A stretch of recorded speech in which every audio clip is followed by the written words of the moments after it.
Easy tricks and steps on how to correct a given number to a given number of significant figures without using AI. First is identify the first significant number, which is the first non-zero number. Second, count up to the required significant figure starting from the first. Third is to round up or down the next digit to the right after the required count. 4, add the result to the number value left of the rounded number. And finally, you turn the rounded number and others to the right of it to 0. Worked examples on how to correct whole and decimal numbers to a given significant figure without using AI.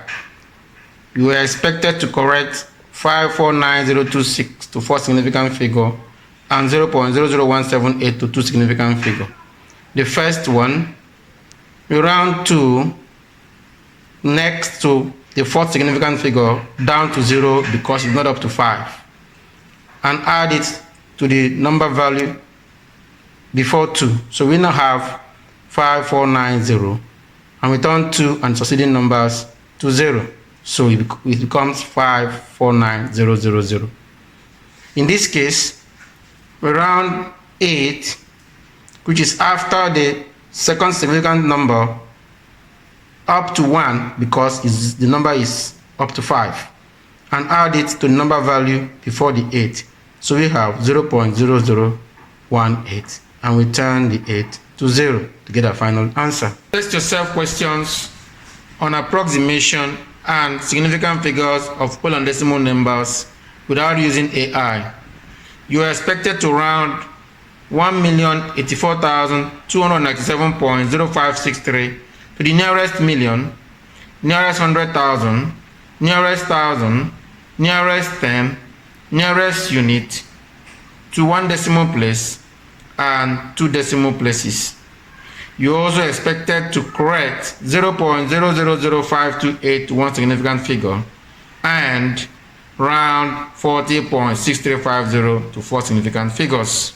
Answers to test yourself questions on approximation and significant figures of whole and decimal numbers without using AI.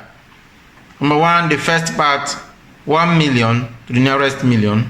2, 1,100,000 to the nearest 100,000. 3, 1,084,000 to the nearest 1,000. 4, 1,084,300 to the nearest 10. 5, 1,084,297 to the nearest whole number, and 1,084,297.1 to 1 decimal place, 1,084,297.06 to 2 decimal places, and 0.005000 to 1 significant figure, and 40.6400 to 4 significant figures. Test yourself questions on application of approximation and estimation in real-world problems in everyday life. 1. What is the minimum estimated distance to cover for a road trip from city A to city B, a distance of 1284 kilometers, if the quantity of petrol to cover the distance must be in multiples of 10 kilometers? 2. The pass mark for a test is 50%. Will a student who obtains 49.49% be considered to have passed the test after approximation? 3. Will a carpet measuring 8 meters by 5 meters cover a room area measuring 8.61 meters by 5.52 meters in length and breadth? Questions on application of approximation and estimation in real-world problems in everyday life without using AI. Number 1, 1290 kilometers. Because you run the distance up to the nearest kilometer to ensure he gets enough fuel to cover the distance. 2, no, because approximating 49.49% to the nearest whole number or tenth won't give up to 50%. 3, no, because the estimated approximated dimension of the room is greater than the dimension of the carpet.